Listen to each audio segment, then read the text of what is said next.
Burlington Mayor Miro Weinberger and leaders from the Vermont Air National Guard talking about the future at the airport. This comes days after the mayor is asking City Council to approve a 50-year lease extension.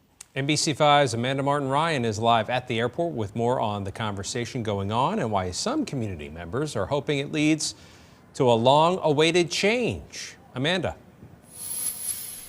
Liz, Brian, well, the lease is mutually beneficial for the airport, VTANG, and the city. Concerns over the noise impacts of F-35 jets have been brought up for over a decade, and after today's roundtable discussion, it is clear that the F-35 jets will be staying.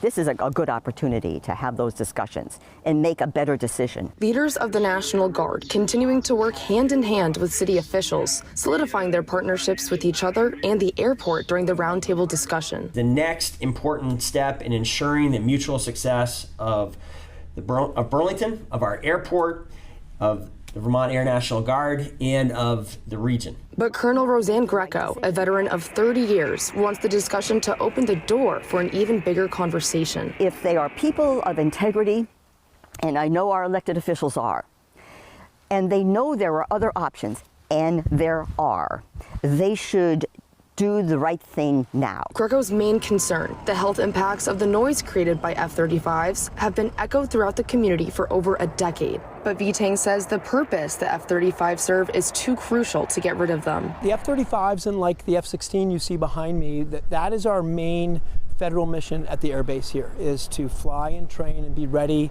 for our federal mission if called upon. During the roundtable meeting, the mayor sharing that VTANG and the city have been on top of limiting the noise. We have been successful in securing tens of millions of dollars in commitments for weatherization and noise mitigation efforts for the most impacted homes surrounding the airport. The mayor says the work is just the beginning of a solution to the noise, but more funding is needed to make it a reality. We are in the beginning. After some years of planning and effort, we're at the beginning and just starting to accelerate those investments being made. We realize that our operations have an impact, so we've done things on noise mitigation to the best of our ability, like raising our traffic pattern, limiting some of our operations here and doing more of those over at Fort Drum so that we can continue to be good neighbors. The lease agreement says the city and VTANG must continue working together to mitigate the noise even more. But Greco and other F-35 opponents still want to see other options. This mission also would benefit the Guard too, and that is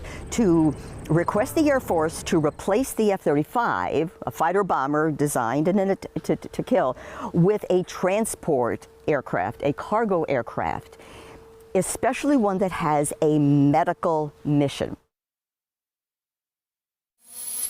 Council will be voting on the lease agreement this Monday, which would officially unfreeze $50 million in funding for both VTANG and the airport. I'm live at the airport. Amanda Martin Ryan, NBC5 News.